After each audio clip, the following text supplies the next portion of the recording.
आज हम जिस विषय पर चर्चा करने वाले हैं वह है कीमत प्रभाव और उसके बाद कीमत उपभोग वक्र। तो कीमत प्रभाव किसे कहते हैं और कीमत उपभोग वक्र कैसे तैयार होता है और यह कीमत उपभोग वक्र क्या बतलाता है। तो जो कीमत प्रभाव है उसको इंग्लिश में कहते हैं प्राइस इफेक्ट और कीमत उपभोग वक्र इंग्लिश में कहलाएगा प्राइस कंजम्पशन कर्व और शॉर्ट में लिखा जाता है उसको PCC, प्राइस कंजम्पशन कर्व। तो सबसे पहले यहाँ पे समझ लेते हैं कि कीमत प्रभाव क्या होता है, प्राइस इफेक्ट क्या होता है।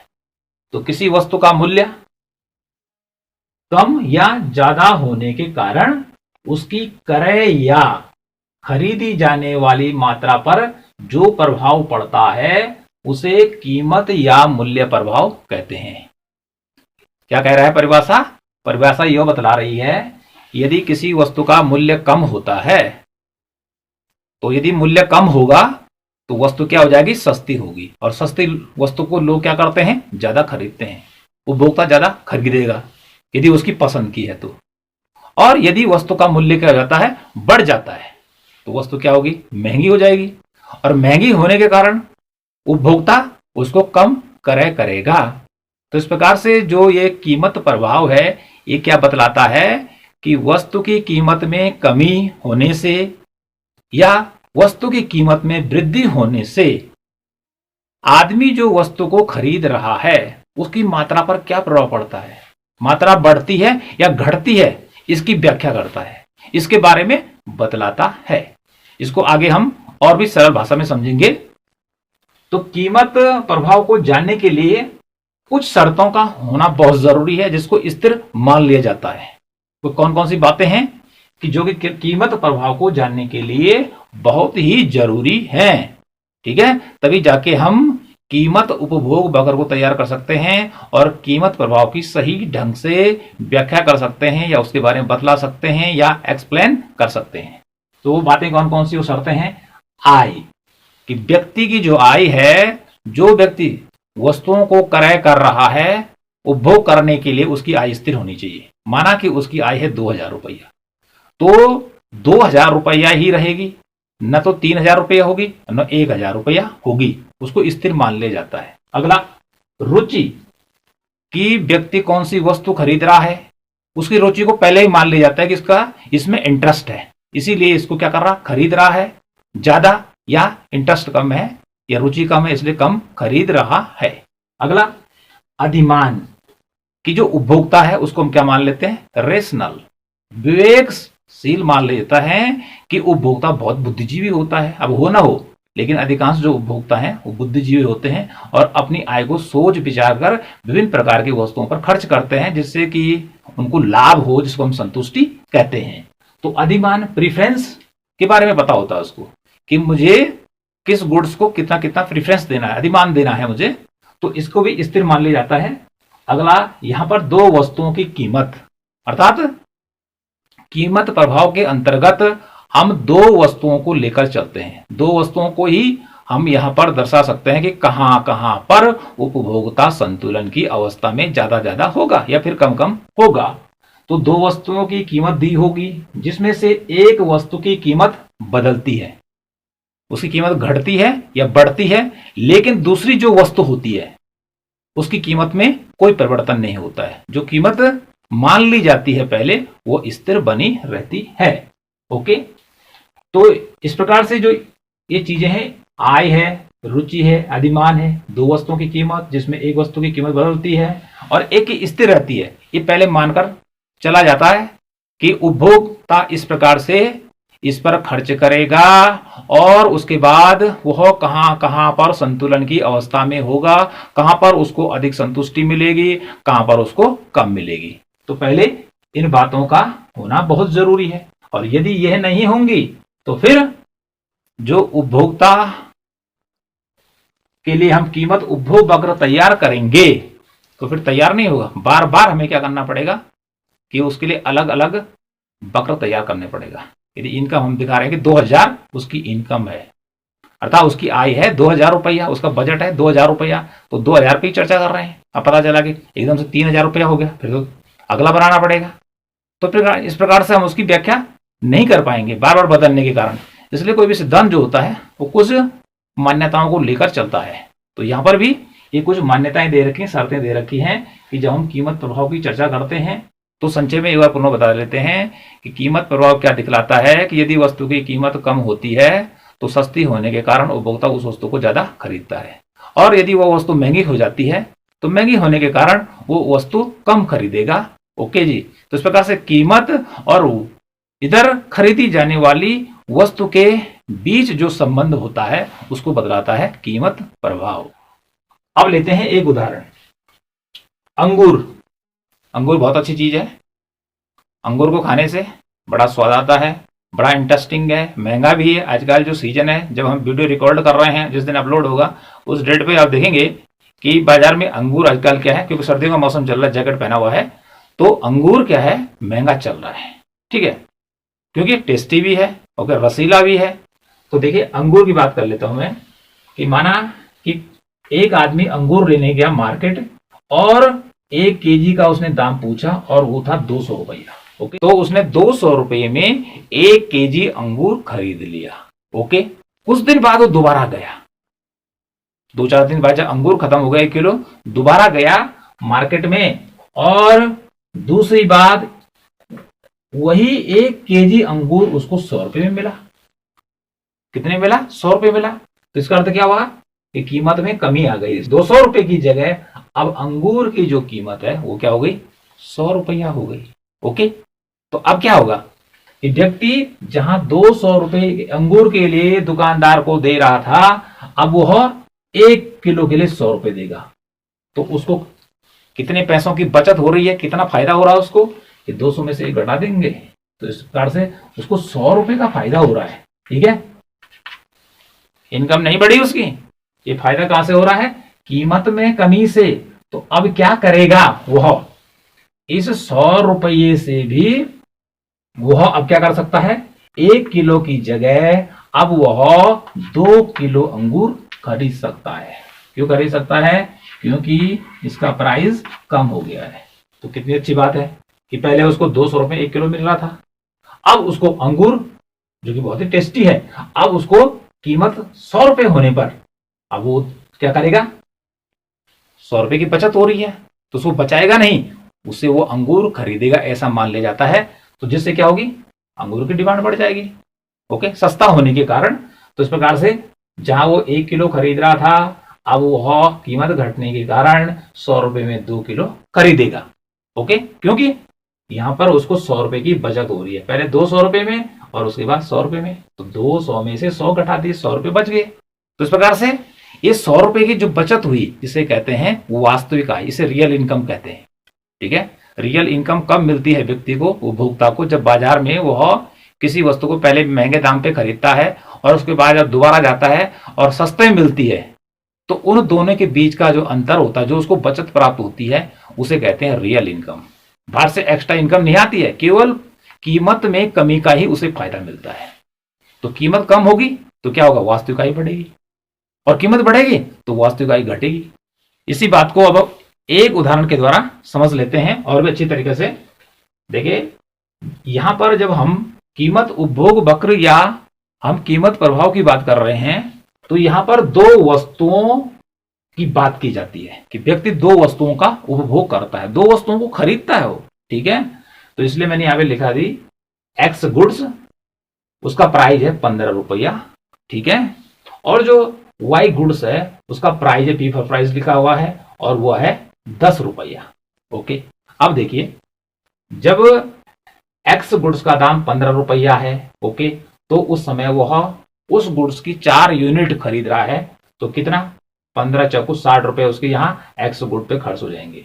वाई जो गुड्स है उसका दाम बताया हमने आपको 10 रुपया है, 10 नमा 90 हो गया, 90 रुपये यहाँ खर्च कर लेगा, तो 60 में 90 जोड़ दीजिए 150। तो इस प्रकार से उसका बजट टोटल है 150 रुपए का बजट है। यहाँ मेरा लिखा हुआ है कि उसके पास 150 रुपया है। ओके जी, अब क्या यहाँ पे बताया जा रहा है, कीमत उपभोग वक्र या कीमत प्रभाव के अंतर्गत वाई वस्तु की कीमत में किसी भी प्रकार का परिवर्तन नहीं होता है।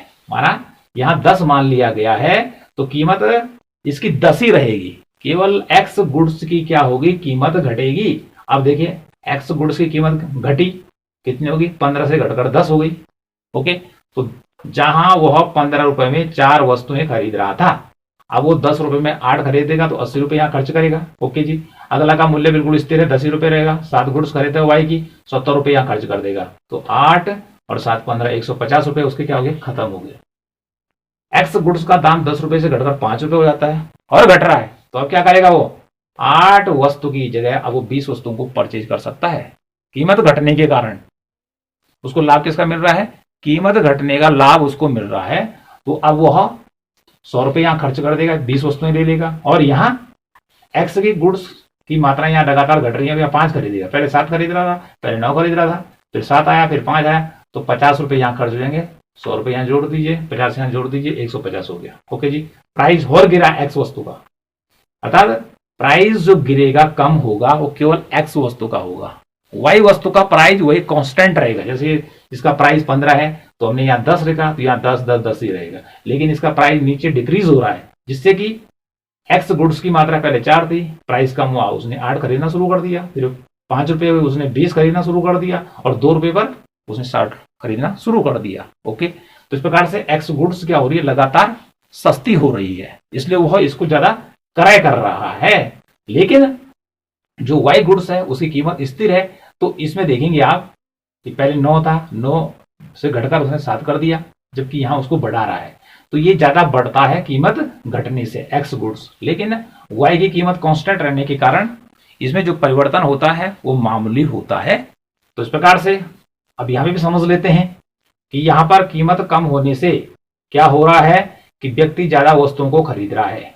तो इसका मीनिंग है कि उसकी वास्तविक आय बढ़ रही है। कैसे बढ़ रही है, पहले 15 रुपया थी, अब 15 रुपए की जगह 15 रुपए में 4 ले रहा था, अब 10 रुपए हुई, तो 10 रुपए में तो उसको क्या कम मिलना चाहिए था, लेकिन वो 8 ले रहा है। तो इसका मीनिंग क्या हो गया, उसको 5 रुपए की जो बचत हो रही है, ठीक है, वो क्या करेगी, उसकी वास्तविक आय को बढ़ाएगी, वास्तविक आय को बढ़ाएगी। बजट उसका 150 ही रहेगा, केवल उसको फायदा मिल रहा है कीमत घटने का।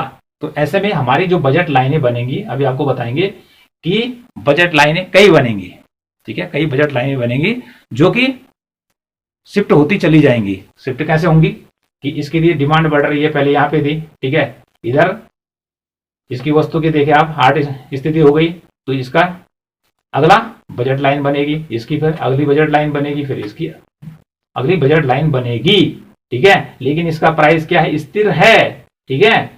तो बजट लाइन डिफरेंट नहीं बनेंगी, टुकड़ों में नहीं बटेंगे।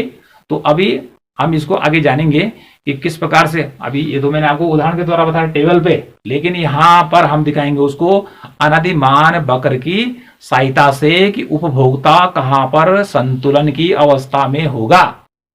क्योंकि यहां पर जो हम कीमत उपभोग वक्र तैयार करेंगे वह बजट लाइन और उसके बाद जो उदासीनता वक्र, अनधिमान वक्र जिसे कहते हैं या तटस्थ वक्र कहते हैं, इंडिफरेंस कर्व की सहायता से जानेंगे कि उपभोक्ता कहां कहां पर संतुलन की अवस्था में है। तो यहां पर वास्तविक आय कब बढ़ रही है, उपभोक्ता की जो वस्तुओं को खरीद रहा है कीमत में कमी होने से। जैसे हमने आपको बताया 150 का बजट है, 1 2 3 4 ये बताया हमने, 150 का ही बजट है, लेकिन हम देख रहे हैं कि जब महंगी है तो कम ले रहा है और सस्ती होते होते होते वो ज्यादा ले रहा है। तो इस प्रकार से सस्ता होने से वास्तविक आय बढ़ती है उसकी इनकम, जिससे वो ज्यादा वस्तुओं को खरीद सकता है। और उल्टा देखेंगे यहाँ पे 2 रुपए में क्या कर रहा है, 60 ले रहा है। ओके जी, प्राइस बढ़ जाएगा, उल्टा हो जाएगा तो 20 ही लेगा, अर्थात उसकी वास्तविक आय घटेगी। वास्तविक आय घटेगी तो वस्तु महंगी होने से, और वस्तु महंगी होती तो 8 ही ले पाएगा, और महंगी होती तो 4 ही ले पाएगा। तो इस प्रकार से उल्टा अर्थात घटने पर क्या होगा, वास्तविक आय बढ़ेगी तो अतिरिक्त वस्तुओं को खरीदेगा। मान लिया गया बचाएगा नहीं पैसा घर में, वो उस पर खर्च करेगा, उसकी डिमांड को बढ़ा देगा, उसकी वस्तु को ज्यादा खरीदेगा, एक्स गुड्स को ज्यादा खरीदेगा और उसकी तुलना में वाई गुड्स की मात्राओं को कम खरीदेगा। तो क्या बताया कि एक्स गुड्स की कीमत में परिवर्तन होता है, अर्थात उसकी कीमत घटती है तो उसकी खरीदी जाने वाली मात्रा जो उपभोक्ता उसको खरीद रहा है वो ज्यादा खरीदेगा, और वाई गुड्स की मात्रा क्या होती है, उसका प्राइस जो होता है कांस्टेंट रहता है। तो कांस्टेंट होने के कारण उसकी मात्राएं क्या होती, ज्यादा नहीं बढ़ती, धीरे धीरे उसको घटाना पड़ता है। तो इस प्रकार से हम जब भी क्या करते हैं कि उपभोक्ता के संतुलन को दर्शाएंगे अभी इसी पे, तो हम क्या करेंगे कि जो अनादिमान वक्र है और जो कीमत रेखा है उस पे उसके संतुलन को दर्शाएंगे और विभिन्न प्रकार की बजट लाइनें बनेंगी जो कि उसकी वास्तविक आय को बतलाएंगी। और वास्तविक आय कब बढ़ रही है कि जब कीमत में कमी हो रही है, जो कि बजट में हमने बता दिया कि उसके पास केवल 150 रुपया है। लाभ कहां मिल रहा है उसको, कीमत कम होने से, कीमत में कम होने से वह एक्स गुड्स की ज्यादा मात्राएं परचेज कर रहा है। इस उदाहरण को आप बार बार दे सकते हैं, समझ में आ जाएगा, बार बार प्रैक्टिस करेंगे तो समझ में आ जाएगा। तो इस प्रकार से ये तो टेबल हो गया, लेकिन यहाँ पे ज्यादा जो इंपॉर्टेंट है वह है रेखा चित्र या फिगर। अब रेखा चित्र की सहायता से समझते हैं कि जो कीमत उपभोग वक्र है वो कैसे बनेगा और उपभोक्ता कहां कहां पर संतुलन की अवस्था में होगा। तो सबसे पहले यहां पे जान लेते हैं कि उपभोक्ता संतुलन की अवस्था में कब होता है, जबकि हम अनधिमान वक्र की सहायता से उसको दर्शाते हैं। इस अक्ष पे लिखेंगे हम x वस्तु और इस अक्ष पे लिखेंगे y वस्तु। ये हमारी कीमत रेखा या बजट रेखा है, ठीक है। अब उपभोक्ता कहां पे संतुलन होगा, इसके लिए हमें अनधिमान वक्र इस पे ड्रॉ करना पड़ेगा, ठीक है। तो अनधिमान बराबर एक पॉइंट लगा देंगे सरलता के लिए। अब हमने यहां से अनधिमान वक्र का जो आकार होता है इस प्रकार से डाउन हो जाएगा और इस पे लिख दिया IC इंडिफरेंस कर्व। तो उपभोक्ता जहां पर ये मिल रहा है यहाँ पे इक्विलिब्रियम का पॉइंट है, E फॉर इक्विलिब्रियम। यहाँ पे देखिए नीचे करेंगे, यहाँ पे y वस्तु की मात्रा यहां से लेकर यहाँ खरीद रहा है और यहां से यहां तक खरीद रहा है इसकी मात्रा, ओके। तो इस बिंदु पर उपभोक्ता संतुलन की अवस्था में है। क्यों कि उदासीनता वक्र विश्लेषण के द्वारा जब हम उपभोक्ता के संतुलन की बात करते हैं तो उपभोक्ता संतुलन में कब होता है कि जबकि जो ये अनधिमान वक्र है, IC कर्व है, वह इस बजट लाइन को किसी बिंदु पर टच करें, छुए, और यहां पर जहां पे टच कर रहा है बजट लाइन और IC कर्व, ठीक है, IC कर्व उसके ऊपर आ जाए, दोनों का पता ना चले कि कौन सा वक्र किसका है, कि इंडिफरेंस कर्व का है या बजट लाइन का है, ठीक है। तो यहां पर देखिए संतुलन में है उपभोक्ता, ठीक है, कब कि जबकि वह OQX की मात्रा ले रहा है और OY Y गुड्स की मात्रा ले रहा है। ये तो संक्षिप्त में उदाहरण हो गया, ओके। अब देखते हैं कि कीमत उपभोग वक्र के बारे में। बहुत सरल तरीके से आपको बताया जाएगा, इस प्रकार से देखिए, यहाँ पे लिखा जाएगा X गुड्स, ठीक है, गुड्स मीन्स हो गया सामान या वस्तु, ठीक है, और इस पे दिखाएंगे हम Y गुड्स, ठीक है, उसकी क्वांटिटी को दिखाएंगे। अब हमने क्या करना है, यहां से कोई बिंदु ले लीजिए ऊपर से और इधर की तरफ हमने सबसे पहले एक बजट लाइन खींचनी है। यहाँ पे लिखना है B और यहाँ पे भी लिख देना है B, ये होगी बजट लाइन। अब ये त्रिभुज बन गया हमारा, ठीक है, जहां पर उपभोक्ता क्या करेगा कि वस्तु की मात्राओं को इसी के अंदर खरीद सकता है। लेकिन जैसे मैंने पहले बताया कि जब वस्तु की कीमत घटती है, अब यहां पे हम दिखाएंगे कि X वस्तु की कीमत घटेगी तो क्या होगा कि कीमत घटने से वह X वस्तु की ज्यादा मात्राओं को क्रय कर पाएगा। तो ऐसी स्थिति में क्या होगा, ये जो बजट लाइन है हमारी, ज्यादा वस्तु X के लेने के लिए ये बजट लाइन हमारी फिर यहां जाएगी, ओके। इसको सीधा खींचेंगे आप इसकी सहायता से, स्केल की सहायता से, यहाँ पे सीधा नहीं जा रहा है।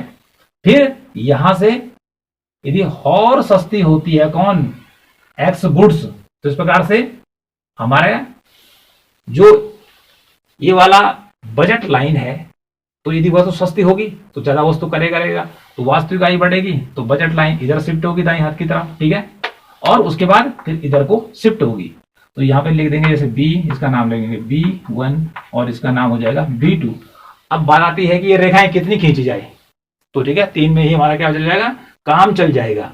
तो बजट लाइन यहां से एक ही बिंदु से निकलेंगी, क्योंकि यहां पर अभी हम आपको बताएंगे कि X गुड्स की ही कीमत क्या होगी, घटेगी, और Y की कांस्टेंट रहेंगी, और यदि घटती भी है तो उसकी तुलना में अर्थात एक्स की तुलना में कम घटेगी। तो आप सबसे पहले 3 लाइनें ड्रॉ कर लीजिए। ये बजट लाइन ये कम को दिखाएगी, ये ज्यादा को दिखाएगी और ये बाहर की तरफ ज्यादा को दिखाएगी। ओके, ये बनाने का सरल तरीका है, इसमें कोई गणित का बहुत बड़ा मेथड नहीं है। अब आपने क्या करना है, यहां पर एक बिंदु का चयन कर दीजिए। ओके, कोई भी पॉइंट ले लीजिए, इसके नीचे एक पॉइंट और ले लीजिए। ओके, और एक पॉइंट इसके नीचे ले लीजिए।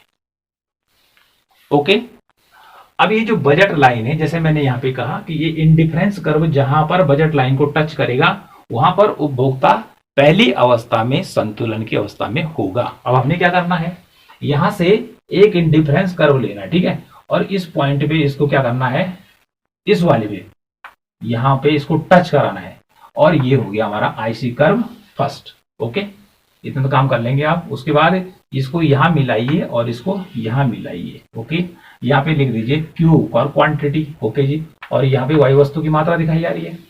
तो देखिए बजट लाइन के पहले बिंदु पर देखिए कि यहाँ पर इक्विलिब्रियम पॉइंट है ई, लिख दिया मैंने, ठीक है, ई।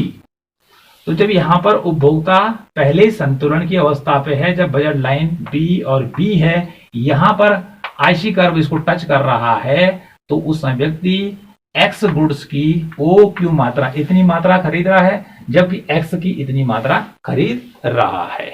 ओके, अब देखिए एक्स वस्तु हमने पहले बताया उदाहरण में सस्ती हो जाती है, तो ऐसी स्थिति में क्या होगा कि बजट लाइन इधर को जाएगी, क्योंकि इसकी कीमत कम हो रही है, इसकी नहीं हो रही है, इसलिए ये बजट लाइन यहाँ अलग से नहीं बनेगी, एक ही जगह से निकलेगी। इसकी कीमत कांस्टेंट बनी हुई है, स्थिर मान ली जाती है, केवल एक्स की क्या बदल रही है, कीमत बदल रही है, कीमत घट रही है, तो एक्स की खरीदी जाने वाली मात्रा ज्यादा ली जाएगी क्योंकि सस्ती हो रही है। और कौन व्यक्ति नहीं चाहता कि अच्छी चीज हो और सस्ती हो और मैं ज्यादा ना लूं, ठीक है। यहाँ पे हो क्या रहा है कि वाई वस्तु के स्थान पर उसको एक्स गुड ज्यादा पसंद है, तो इसलिए वो एक्स गुड्स की क्या करेगा, ज्यादा डिमांड करेगा। ओके, अब देखिए ये दूसरा बिंदु मैंने यहाँ पे दिया था ढलान के लिए। अब यहां से आप एक इंडिफरेंस कर्व और खींचिए और इसको बाहर निकालिए यहां से, ठीक है जी, और यहाँ पे लिख दीजिए IC1, दूसरा नंबर का आ गया, पहला ये है, दूसरा। अब यहाँ पे एक बिंदु आ गया, अब यहाँ से आप इसको टच कराइए, यहाँ पे टच तो हो चुका है, और यहाँ से एक लाइन ड्रॉ कीजिए और यहाँ पे लिखिए Y1 और यहाँ पे लिखिए Q1। आप देख रहे हैं कि वाई वस्तु की मात्रा तो उसने कम की, ठीक है, और यहां से लेकर यहां तक, यहाँ पे देखना है उसको, ये तो बेस लाइन होगी, और यहां से लेकर यहां तक उसने एक्स वस्तु की मात्रा को बढ़ा दिया, किसकी तुलना में, वाई वस्तु की तुलना में। अब क्यों बढ़ाया उसने, कि एक्स वस्तु पहले की तुलना में क्या हो गई, सस्ती हो गई है, तो उसका जो अगला संतुलन का बिंदु होगा यहां पर होगा, E1 नाम देंगे इसका, ठीक है। तो इसकी तुलना में उपभोक्ता को ज्यादा संतुष्टि यहां पर मिलेगी। क्यों मिलेगी, यहां पर उसको एक्स गुड्स की ज्यादा मात्रा मिल रही है, इतनी ज्यादा मिल रही है यहां से लेकर यहां, ठीक है, और पहले क्या थी, इतनी थी। तो जब ज्यादा मिलेगी तो व्यक्ति क्या होगा, हैप्पी होगा, खुश होगा, यदि उसकी पसंद की वस्तु है। ओके जी, अगला बिंदु मैंने यहाँ पे लगाया। ओके जी, अब आपने क्या करना है, एक इंडिफरेंस कर्व और खींचिए और इस बिंदु पे टच कीजिए और उसको इधर को मोड़ दीजिए और इस पे लिख दीजिए IC2, ये तीसरा हो गया, ठीक है जी। अब यहाँ पे देखें, अब क्या करना है, ये तीसरा संतुलन का बिंदु है। अब यहां से क्या करिए, आप एक लाइन इधर खींचिए और इधर से इधर को मिलाइए, ये Q1 और ये हमारा Q2 हो गया यहाँ पर। तो ये संतुलन का तीसरा बिंदु हो गया और इस तीसरे बिंदु का नाम हमने रख दिया E2, इक्विलिब्रियम 2, संतुलन का तीसरा बिंदु है। और यहाँ पे देखिए Y2, अब देखिए जैसे जैसे Y की मात्रा ये क्या कर रहा है, कम कर रहा है, और उसकी तुलना में हम देख रहे हैं कि एक्स गुड्स की मात्रा और इतनी ज्यादा बढ़ गई, बॉक्स बड़ा होता जा रहा है, यहां से यहां से यहां से, और एक्स का देख रहे कम। तो संतुलन का अर्थात यहाँ पर पहला संतुलन है जहां पर उपभोक्ता संतुलन की अवस्था में, तो यहाँ पर उसको संतुष्टि मिल रही है पहला, लेकिन इससे ज्यादा अगला जो ऊंचा तटस्था वक्र है ज्यादा दूर है, तो यहाँ पर ज्यादा संतुष्टि उसको मिलेगी, उसको ज्यादा आनंद मिलेगा, सेटिस्फेक्शन उसको ज्यादा मिलेगा। फिर आगे बढ़ेगा तो यहाँ पर और ज्यादा मिलेगा, तो यहाँ पर कम, यहाँ पर ज्यादा और यहाँ पर ज्यादा, संतुष्टि का स्तर उसका बढ़ता चला जाएगा जैसे जैसे वह अनधिमान वक्र के ऊंचे बिंदुओं की ओर बढ़ेगा। ऊंचे बिंदुओं की ओर बढ़ने का अर्थ है कि जैसे जैसे उसको ज्यादा वस्तु मिलेगी एक्स की, उसकी पसंद की है, उसकी रुचि है उसमें, और ज्यादा मिल रही है तो ज्यादा संतुष्टि मिलेगी, ठीक है। ठीक है। अब क्या करना है हमने, ई E1 और E2 इन बिंदुओं को आपस में मिलाते हुए, ठीक है, क्या करना है, एक रेखा ड्रॉ करनी है। इस प्रकार से ये चली गई, ठीक है जी, और इस पे इसका नाम हो जाएगा PCC। इसका मतलब कीमत उपभोग वक्र, प्राइस कंजम्पशन कर्व हमारा क्या हो जाएगा, ये डाउनवर्ड स्लोप का हो जाएगा।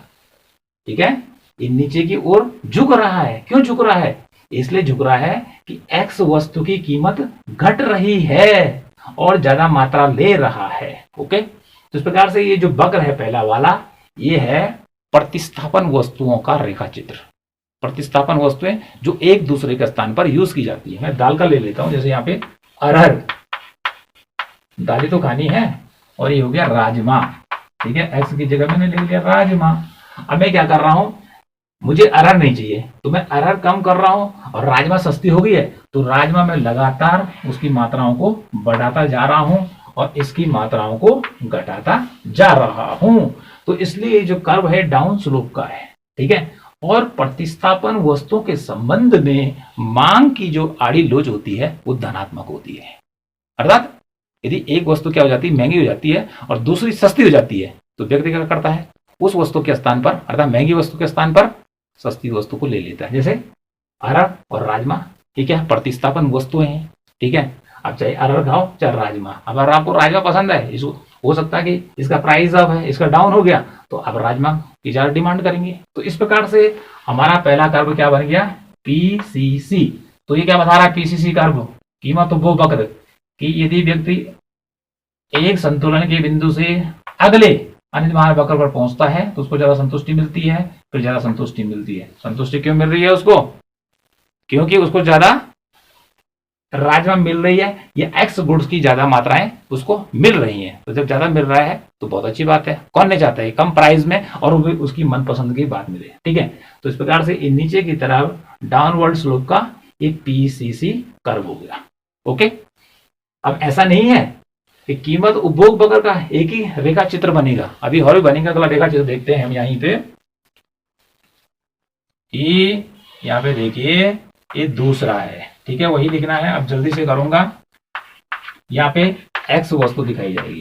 ठीक है, एक्स वस्तु जो खरीदेगा, और यहाँ पर वाई वस्तु दिखाई जाएगी। सेम यहाँ से करना है। यहाँ पे बी बजट लाइन तरीका बता दिया हमने, केवल 3 तक लीजिए, सीधी रेखा खींचना भाई, किसकी सहायता से खींचना है, आपने पटरी की सहायता से खींचना, B2। ठीक है, अब यहाँ पे आपने, अब इससे डिफरेंस होगा। अब देखिए, आपने एक बिंदु यहाँ पे लगाना है, उसके बाद एक बिंदु यहाँ पे लगाना है, और एक बिंदु यहाँ पे लगाना है। ओके जी, इतना काम करना है। अब यहाँ से एक इस बिंदु को टच करते हुए आप एक इंडिफरेंस कर्व खींचिए और इस पे लिख दिए IC, पहला वाला। ठीक है जी, तो यहाँ पर पहला संतुलन हो गया, हमने लिख दिया इस पे E। दूसरा संतुलन यहाँ पे आएगा। ठीक है, ये जो कर्व होगा ये दूसरे ढंग, इस प्रकार से ये हो गया IC1, और तीसरा यहाँ पे बना दीजिए IC2। तो एक, ये तीनों एक सीध में आने चाहिए, तो इसको मिला देंगे यहाँ से। ठीक है, इस प्रकार से इसको मिला तीनों बिंदुओं को। ठीक है, ये बिंदु E, ये हो गया E1, और ये हो गया E2। इससे कम संतुष्टि मिलेगी, अगले से ज्यादा, अगले से ज्यादा, क्योंकि ये ऊंचा अनिर्माण वक्र है। और ये हो गया हमारा PCC कर्व, अर्थात प्राइस कंजम्पशन कर्व। ओके जी, दूसरा नंबर का बन गया। अब यहाँ पे देखिए कितनी कितनी क्वांटिटी खरीद रहा है। यहाँ देखिए, इसको नीचे मिलाइए, इसको नीचे मिलाइए, Q1 और यहाँ पे Q2। तो लगातार जो उपभोक्ता है इधर की तरफ वस्तु की मात्रा को क्या कर रहा है, इधर बढ़ा रहा है, इधर बढ़ा रहा है, लेकिन वाई वस्तु की मात्रा वह क्या कर रहा है, इतना ही खरीद रहा है। इसलिए ये बड़ी रेखा होगी।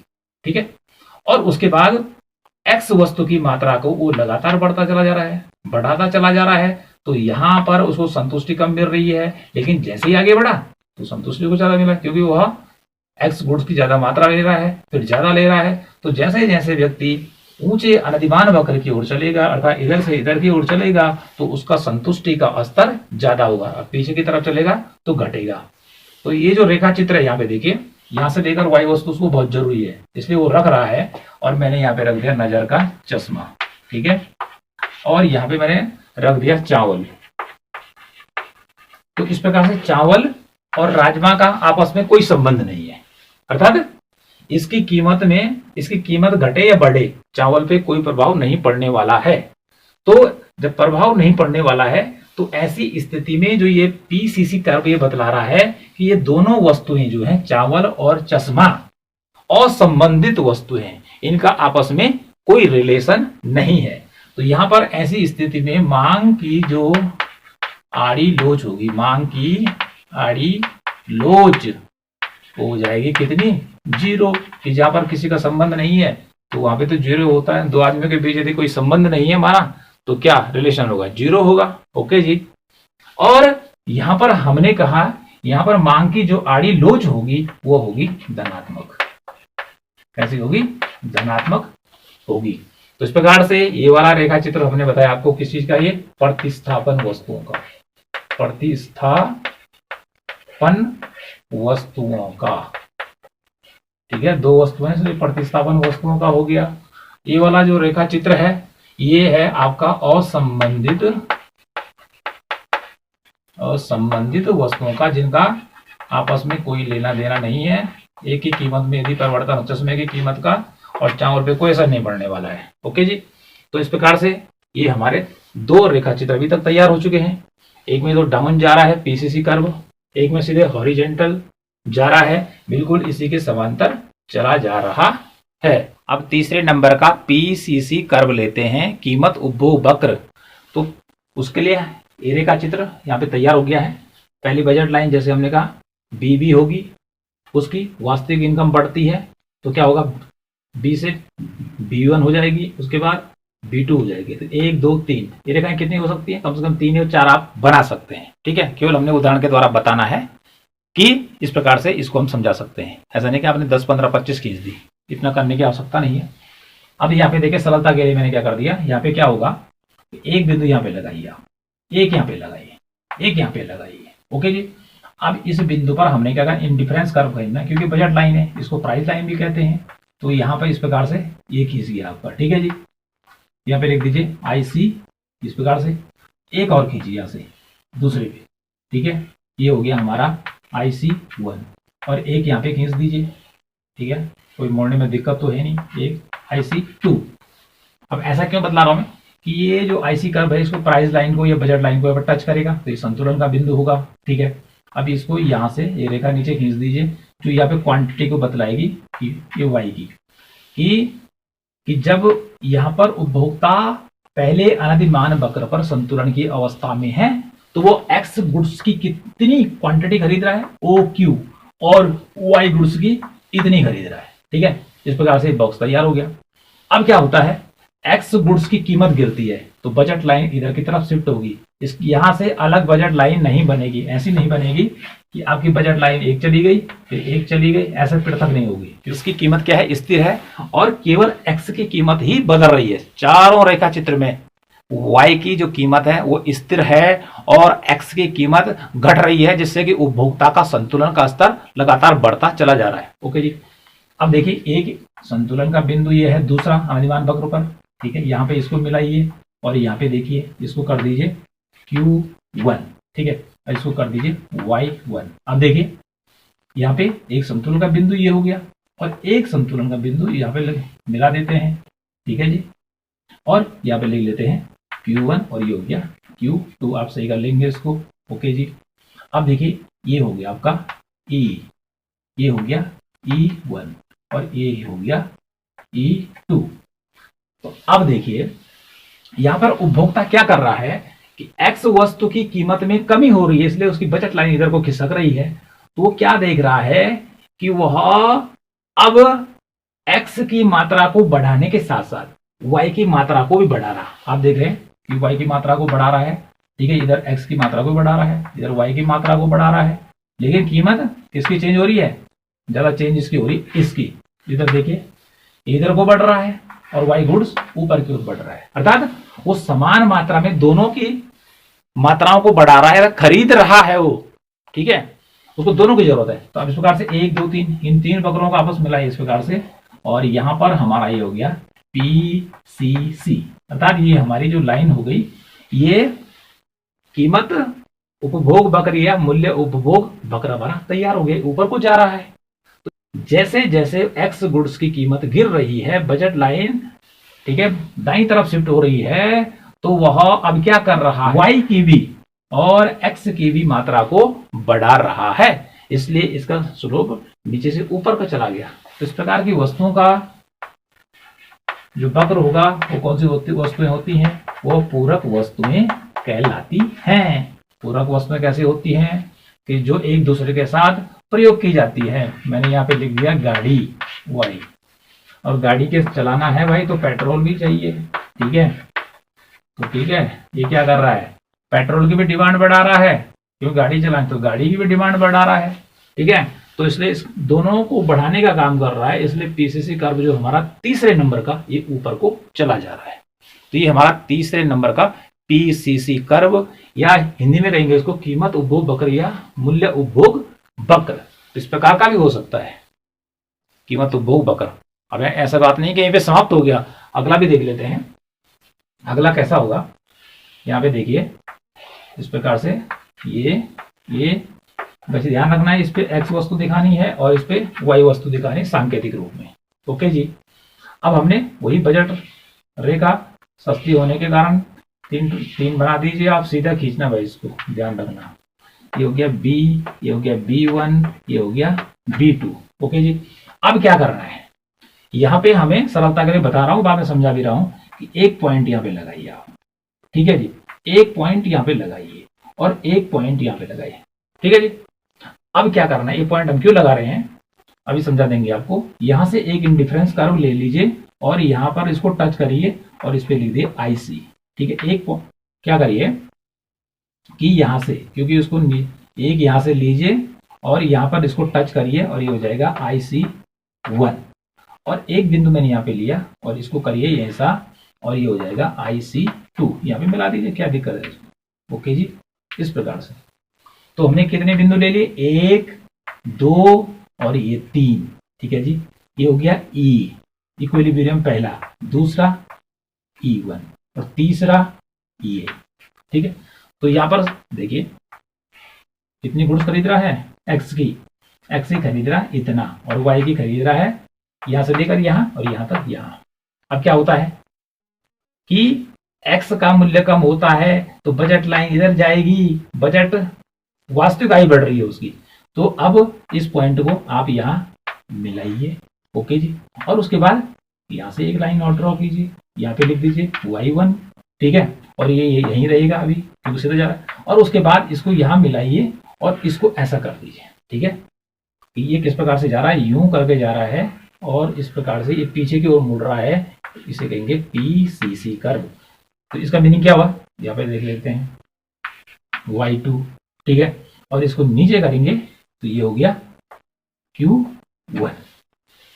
तो इसमें देखेंगे आप कि x का मूल्य क्या हो रहा है, पहले यहां पे देखिए, यहां पर इसने x गुड्स की पहला इतना खरीदा यहां से लेकर यहां, ठीक है, और y यहां, उसके बाद जैसे ही क्या हुई, कीमत इसकी घटी तो उसने उल्टा कर दिया, इसकी मात्रा को घटा दिया और y की मात्रा को बढ़ा दिया, ठीक है। और यहां भी क्या कर रहा है, y की मात्रा को बढ़ा रहा है, तो x की मात्रा को वो कम कर रहा है और y की मात्रा को बढ़ा रहा है।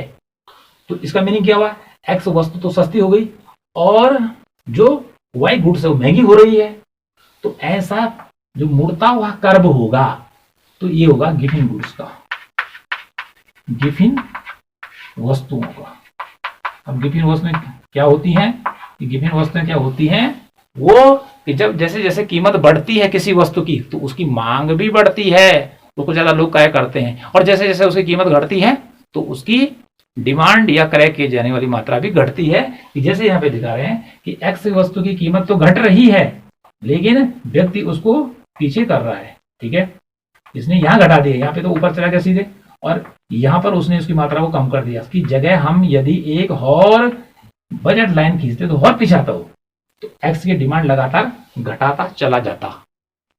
तो यह है गिफिन गुड्स के बारे में। यदि गिफिन गुड्स का यदि मूल्य गिरता है तो दूसरी जो महंगी वस्तु है, ठीक है, व्यक्ति उसको खरीदेगा। तो इसका मीनिंग ये हुआ कि जैसे जैसे किसी वस्तु की कीमत बढ़ती है तो उसकी मांग बढ़ती है, और इसके विपरीत जैसे उसकी कीमत घटती है तो उसकी मांग घटती है। तो ऐसी वस्तु को कहते हैं गिफिन वस्तुएं या गिफिन गुड्स कहते हैं। तो इस प्रकार से जो ये पीसीसी कर्व है यह होगा कितने प्रकार का, 4 प्रकार का हो गया। कितने प्रकार का हो गया, 4 प्रकार का हो गया। अब इसके बाद हम क्या करेंगे कि जो ये चारों प्रकार अर्थात जो 4 पीसीसी कर्व बने, ठीक है, ए वाला उधर वाला हमने अपने पीछे देखना है। अब इन हम सबको चारों को एक साथ मिलाएंगे। जो आधुनिक अर्थशास्त्री हुए हैं उनका मानना है कि जो कीमत उपभोग वक्र या जो पीसीसी कर्व होता है वह विभिन्न ढाल का होता है विभिन्न वस्तुओं की कीमत को लेकर। ठीक है, तो जो आधुनिक अर्थशास्त्री हैं वो क्या करते हैं कि एक ही रेखा चित्र पर कीमत उपभोग वक्र को दर्शा लेते हैं कि विभिन्न ढाल वाला, जो मैंने पहले आपको 4 चित्रों में बताया। तो इसको बनाने के लिए आपके क्या करना है कि ये पहला हमारा बजट लाइन हुआ कि वस्तु सस्ती होगी तो बजट लाइन इधर की तरफ शिफ्ट होगी, और सस्ती होगी एक्स गुड्स इधर शिफ्ट होगी, फिर इधर शिफ्ट होगी, इधर शिफ्ट होगी, अर्थात कीमत में जैसे जैसे कमी हो रही है तो इस प्रकार से बजट लाइन जो हमारी है ये लगातार इधर को खिसक रही है। लेकिन हमने जैसे बताया ये ऊपर क्यों नहीं जा रहा है, क्योंकि यहाँ पे वाई की कीमत बिल्कुल अपनी जगह स्थिर है, उसमें कोई बदलाव नहीं हो रहा। तो आपने जो ये लाइन खींचनी है एकदम सीधी खींचनी है। भले मेरे द्वारा कुछ लाइनें क्या हो रही है टेढ़ी जो हो रही हैं, तो आपने इसको स्केल की सहायता से सीधे खींचना। अब क्या करना है, ये बिंदु हमने पहले लिया, ओके जी। आप यहाँ से एक इंडिफरेंस करिए, खींचिए, ड्रॉ करिए और इस पे लिख दीजिए IC, ओके जी। एक बिंदु तो यहाँ पे हो गया, इसको यहाँ मिलाइए और इसको यहाँ मिलाइए, ठीक है। तो हम देखते हैं कि वो एक्स गुड्स की पहली कितनी ले रहा है, जब यहाँ पर संतुलन में है तो हमने लिख दिया यहाँ पे ई बिंदु, ओके जी। और वाई की यहाँ तक ले रहा है, ओ से लेकर वाई।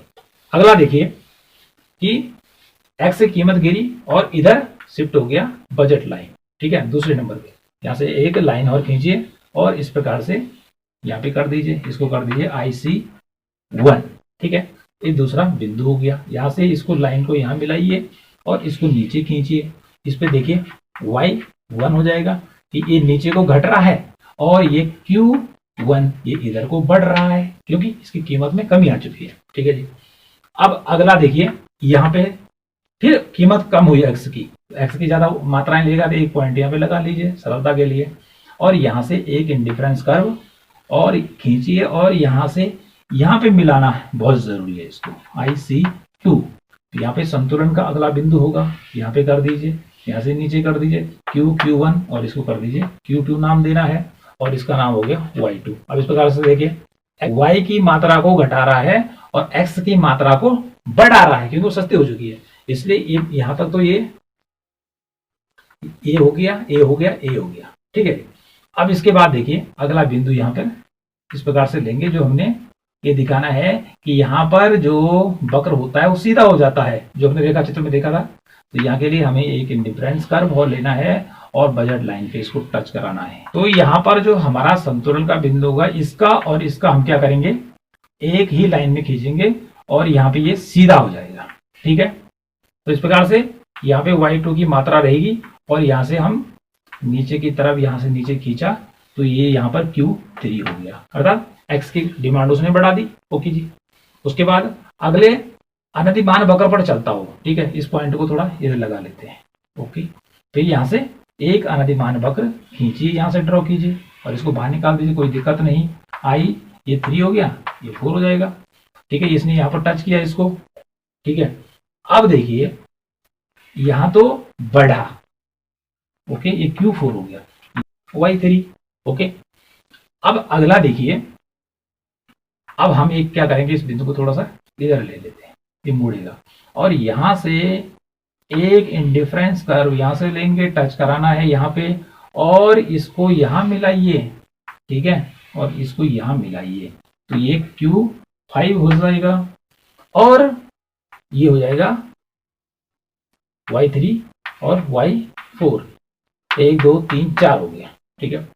अब यहाँ से देखिए कौन कौन से बिंदु हो गए, यहाँ पे E1, यहाँ पर E2, यहाँ पे E3, यहाँ पे E4 और यहाँ पे E5, इस प्रकार के 5 बिंदु हो गए। अब देखिए क्या बता रहा है, यहाँ से पहले तो यहाँ से यहाँ मिलाइए इसको यहाँ से, उसके बाद इसको यहाँ मिलाइए, तो इसका ये तो नीचे का स्वरूप हो गया जो पहला रेखा चित्र में आया था। ठीक है, दूसरे उसके बाद ये समतल हो गया। ओके जी, उसके बाद अगले में क्या हुआ, ये ऊपर गया।